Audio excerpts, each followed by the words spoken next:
Welcome, everyone. My name is Julia, and I am a career coach and strategist with over 10 years of experience helping ambitious professionals like you find clarity in who you are, along with helping you align your values and preferences to your career. This podcast is one of the main ways that I share my knowledge, strategies, and experience with you. And if you check out the podcast page on my website, I have all of the podcast seasons organized and easily accessible to find what you need.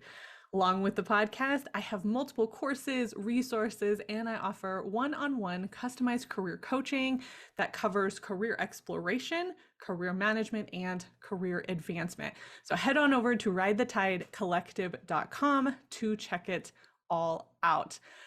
All right, we are in season 8. This is our second episode. We are talking about the control your career process. So this is a process that I have created. It's also a signature program that I offer. But this season, I am giving you an inside scoop with it. I want you to get started on controlling your career. And this particular episode is kicking off the different phases that we have for this process. So this one is covering the first phase, which I call Rate Your Reality in the program, but I also have referred to it as realistic reality. And this phase is all about evaluation. I want to make sure that you have a clear picture of what is happening in your world, in your sphere. I want you to understand the nuances of your situation and make sure that you are approaching everything with a very clear head. In many, many cases, we make up scenarios. We think things are better or worse than they actually are because we aren't willing to take a hard look at what is actually happening. And so this phase is really about being honest with yourself and your situation. And here's one of the hard truths. Sometimes we're the problem. Sometimes it is us. Sometimes we try to blame other people. We try to blame society. I talked about that in the very first episode. And there are times where that is warranted. But we also have to understand what is realistically happening in our situation, what we are capable of controlling ourselves, and then be able to put together resources and a plan that's going to help us move forward well and reach the goals that we want to reach. Sometimes the situation that we're in is worse than we perceive. We're trying to make the best of it. I see that so much with so many professionals where they are in a toxic or abusive work situation and it's impacting other areas of their life. And sometimes we just need to have a conversation about that and be honest about what is actually happening instead of, wiping everything under the rug and acting like it's not impacting us, right? And then sometimes life happens. If you've been around for a while, you've heard my story. I'm not going to go into it on this episode, but I lost my parents and that had an impact on me. I had a kid that had an impact on me and my career. We can't always control the world. We can't always control the people around us, and we really shouldn't try to. But we can control how we react and how we experience situations and then how we move forward from that. All right. So let's get into some of that right now. So what I'm going to do is I'm going to be sharing some of the different sections that I have for phase 1, what I go through with clients. And I'm going to be sharing some of the topics and the questions that I go through. So phase 1 is really heavily about asking questions. And so what I did is I curated some questions from the multiple lists of questions that I have for my clients. And I'm going to share some of those with you that I think are some of the more impactful and hard-hitting questions that really everybody should be asking about their career and their life. All right. So let's go ahead and get into that. So one of the first sections I have is your career reality and your life reality. And what this is an extensive list of questions some talking about your career, some talking about your life, and we're really digging into what is actually happening. And what this does is it allows you to really look at situations that maybe you're ignoring. It also allows me as a coach to dig into what some of your answers may or may not be. One of my superpowers is being able to pull out information that you maybe don't really want to talk about, but that is impacting what is going on.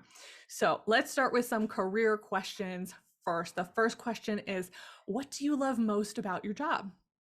Seems like a simple question, right? But what I want to make sure that you think about is not just what you're good at. It's not about what you're good at. It's about what you love most. What are the aspects that you really love about the work that you do? And it might be a combination of what you're doing now and what you've done in the past. So think about that. Go back into your work history and think about what are the things that you have really enjoyed the most, and jot those down. What is your proudest career accomplishment? One thing I feel like we don't do enough is pat ourselves on the back and celebrate things that we have done, even if it seems simple or it seems easy. We accomplish a lot throughout our careers, and we need to celebrate that. And so one thing that I like to do with clients, and I hope that you'll do through this activity, is really look at what are different things that you've accomplished throughout your career that you're really proud of. It could be a project that you completed. It could be a relationship that you won over at your company, right? It could be a relationship with a manager that went really well. It could be a client that you landed. Maybe you hit some goals like sales goals or whatever it looks like. It could, I know for me, a lot of my proud accomplishments are with individual people and the impact that I've seen with them and how their life has gone and their career has gone, and some of the things that I've helped set in motion because of that. Those are some of my most proud career accomplishments. And so what does that look like for you? And that can be anything. Don't limit yourself there. What frustrates you about your job? We don't talk about this enough either. What frustrates you about your job? And again, going back into previous positions, when have you been most frustrated? What frustrates you now? This is a question we have to ask because we need to be honest and we need to be clear about what are these things that are really getting in our way. And I'll give you a hint on this one. When you list out those things that frustrate you, I want you to start to unpack why those things frustrate you. And is it you or is it somebody else? And you need to be really truthful about that, because there are things that have bothered me in my career that are my issues. There are things that bother me because I wasn't clear, because I was not communicating, and it ended up bugging me. There are other situations where, somebody's not pulling their weight and all of that, and sometimes that's on the other person. So think about things that frustrate you and then take it a level deeper and figure out if it's you, if it's them. Again, what is the reality of that situation? All right, we're going to start getting into a little bit of the life things. And part of the reason we talk about life is because life impacts career. And we need to understand and get a clear picture of what your home life is like and what is going on in your personal world that could potentially impact what's happening in your career world. I know that there are people out there that want to keep those things separate. It's very hard to do that. It's very hard to do that. And I would say most people don't. And so I like to talk about the life side because, again, as a coach, I need to have a full picture of what's going on. And this type of program and this type of process really requires a dive into who are you as a whole person, not just the work side of you. So this question is about hobbies. What are your favorite hobbies or activities to do outside of work? And part of the reason that I talk about this is because I want to know what your interests are. I want to know the things that motivate you, that you're choosing to do. We don't always choose the career situation that we're in, but we can choose the hobbies and activities that we are involved with outside of work. And so I want to know what that looks like for you. And if you want to go a layer deeper, why do you do them? What's the motivation? Do you have time for them? Right? So again, we have that surface question, and then dig a little bit deeper with it if you'd like to. One thing that I do want to note with hobbies, there's no restriction here. So there's no like, this is what defines a hobby. It can be video games if you're into that. It can be reading. It can be TV and movies. It can be all of these things that I think sometimes people deem not being hobbies. I'm perfectly fine with those being your hobbies. They're some of my hobbies as well. Another layer with those particular things, if that's something that you do. I know I watch a lot of movies. I love movies. A lot of people are super into video games. I do a lot of reading. I want you to talk about the difference between moderation and disassociation. So how much are you doing any of those things, and are you doing them in a capacity that makes sense, or are they a potential disassociation for you? And the reason that I'm bringing this up is because this was a disassociation thing for me back when I had chronic stress and really had no idea what was going on, and how deep the impact was of the work that I was doing in the situation that I was in. And I would disassociate. I didn't understand at the time that that's what it was. And so making sure that you have a clear picture of, is this a healthy use of this activity, or am I using it to disassociate because I don't want to deal with what's happening right in front of me? I told you we were digging in. I told you we are getting to the heart of things here. All right. And one of the questions that I ask all the time and I talk about all the time, have there been any major life events recently? That can mean a lot of different things to different people. The way that I tend to describe a major life event, anytime your situation changes. So that could be you get married, you get divorced, you start a new relationship, you get out of a relationship, you have kids, or you're trying to have kids. I have quite a few friends who have had fertility issues, and that can be a multi-year process that impacts people, right? So what are those major life events? Death. Again, death of my parents was a huge thing for me. Maybe you're adopting or you're going through the adoption process. So one thing to remember is it's not always like a singular event. It's usually a season of time. Sometimes that season is a couple of months. Sometimes it's a couple of years. So being really honest with yourself about major life events. Maybe you move, start a new job, end a job, you get laid off. Your living situation changes in some way. Like there are a lot of things that can contribute to a life event. And so I want to know from you, what are those life events that could potentially be impacting you, and are you still in it, or are you on the way out of it? Are you in the middle of it? Are you on the cusp of something? Being aware of that and understanding how it could impact your mental, emotional status, that is extremely helpful, because sometimes we need to give ourselves grace in these situations and in these seasons of our life.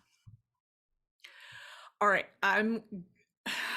we're going to talk about this, and some of you are not going to want to talk about it, and you need to. And this is one of those questions that people want to avoid. They don't want to talk about because it can be really difficult to dig into the details of it and the truth of the matter.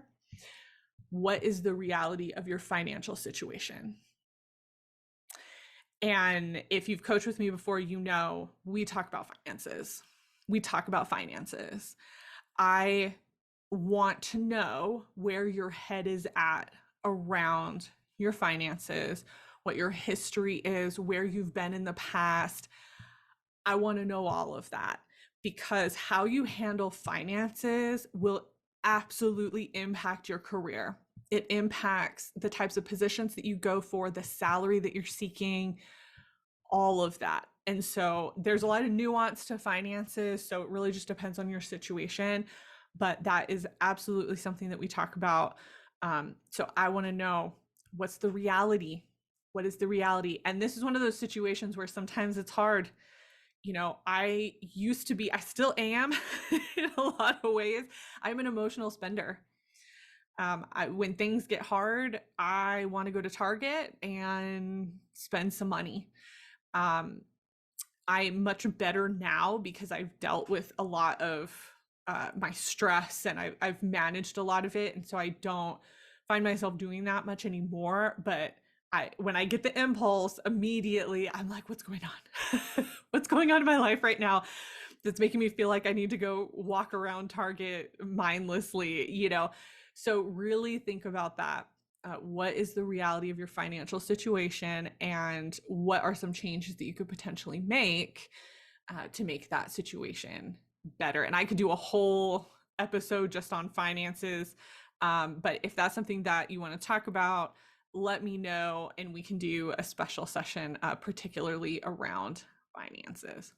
The next section in phase 1 is about your internal thoughts. And I'm fully aware that not everybody has an internal monologue. I happen to be somebody that has an internal monologue. There is a lot happening up here all the time. But even if you're somebody who doesn't have an internal monologue, most people have a voice that speaks to them in some way. And sometimes that voice is really positive and it encourages them, and sometimes it's really negative. And so I really like to dig into, do you have that internal voice, and what is it saying? Is it positive? Is it negative? What is the status of that voice? Because if it is primarily negative, then we need to deal with what the root of that voice is. Who is telling you those things? Is it you, or is it somebody in your life that has planted that seed for you, right? So one of the activities that I do with clients is naming your internal voice. And this is a common activity. I do not know who came up with it, but it is one that I've seen used multiple times. But naming your internal voice, and it can be something silly. It doesn't have to be anything serious. But what it does is it helps you separate. It helps you separate the voice from yourself. And it essentially gives it its own personality, and it helps you really go, oh, this is so and so speaking up again. Is this truth? Is it not true? And how am I going to take this information? And so when you can start to do that, I think it really helps control those internal thoughts, which then helps you see things very clearly versus letting things spiral out potentially. Oh, one of my favorite topics is mindset. I will tell you, this is something that I wish I understood better at a younger age. I think, so for those who aren't familiar with mindset, we're talking about a fixed mindset and a growth mindset. So a fixed mindset uses excuses and blame to justify lack of career advancement. Obviously, we're connecting things to career. And then growth takes ownership of career progression and learns what is needed to advance, and in this case, control your career, control what's going on. I spent so long in a fixed mindset for a lot of reasons. I would say the main one is just doubting myself. My anxiety and doubting myself kept me in a fixed mindset for a really, really, really long time.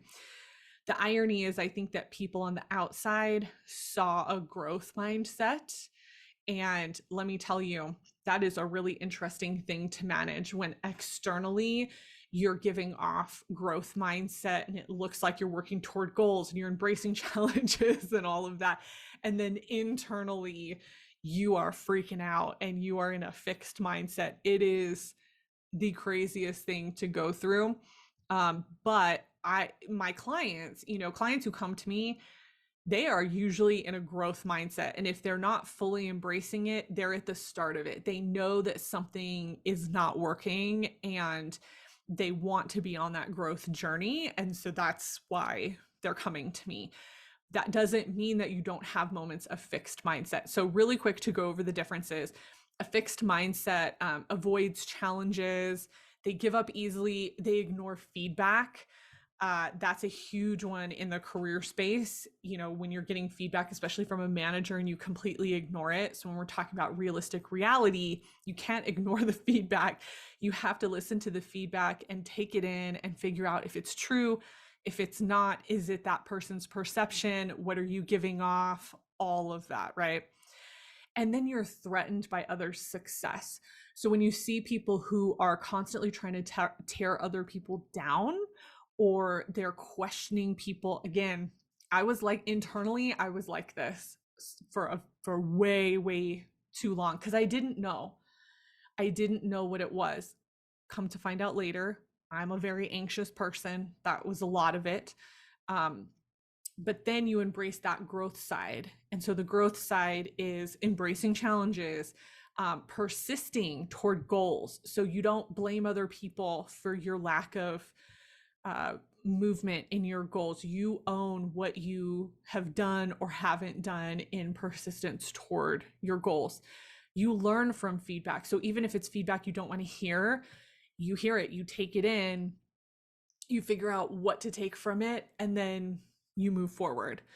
And then you celebrate success. It doesn't matter who it is, the success that they've had, whether it competes with you or not, you celebrate it and you learn from it. What did they do well, right? What can you learn from them and take with you on your own journey?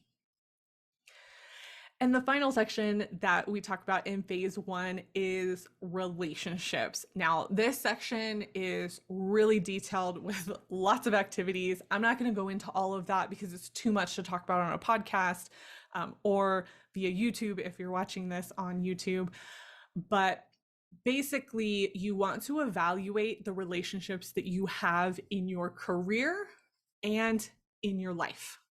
Okay, so I'm going to get you started. I'm going to give you a couple things to think about when it comes to relationships, but ultimately you want to do a relationship audit with career and with life. So first question, who do you have the best relationship with? So again, career and life, who do you have the best relationship with? And I would think about who champions you, who's supportive of you regardless of what is going on, who is really advocating for you in your career and in your life. So career is people you are working directly with, and then life would be family, friends, acquaintances, things like that. And where is there tension? So who in your career or life are you feeling tension with right now? Warranted or not, whether it's your fault or their fault, or maybe you don't know yet, where is there tension? Where do you feel it? A lot of times this comes with management. A lot of people feel tension with their manager. And if that's the case, again, we want to unpack another layer. If you have tension with your manager, why do you have tension with your manager? Is it you? Is it your behavior? Is it how you've shown up in that relationship? Is it them? Are they not showing up well? Are they making assumptions about you? Do they have enough information about you to have a clear picture? Are they maybe just not a nice person? That's a thing. You know, what is it? Dig to the next level. What is it? Is it you? Is it them? Is it the situation? And then the last question here, are there any relationships that seem like a lost cause? Again, on the career side and on the life side. This question tends to impact life a little bit more, but I want you to think about it in both scenarios, because if somebody is going through something and they're not connecting with you, they're not trying to salvage the relationship, you need to be clear about that and you need to let it go. So even on the work side, if you have somebody in your organization that you are not jiving with, that maybe you don't even have to work with, they just are a thorn in your side, recognize that and let it go. If it's somebody you have to work with, that's a different situation. You're going to have to figure out a way around that. But for people that you do not have to interact with, set those boundaries and distance yourself as much as possible and let it go. That's the key thing here. Relationships that are potentially a lost cause, you cannot internalize that. So part of this realistic reality and rating your reality is going, this is the reality of the situation and I cannot control it. So I'm going to let it go. I'm going to release it and I'm not going to think about it anymore. I'm not going to do anything about it because there's nothing I can do. Okay. As a career coach, one of my favorite questions to ask clients is this: if money, time, and skills were not a barrier, what would you do? What career would you have? What would your life look like? And how would you spend your time? This question is a combination of digging into a deeper part of you, as well as a little bit of visioning, right? And some people have done that work and some people haven't. I don't accept generic answers when it comes to this question.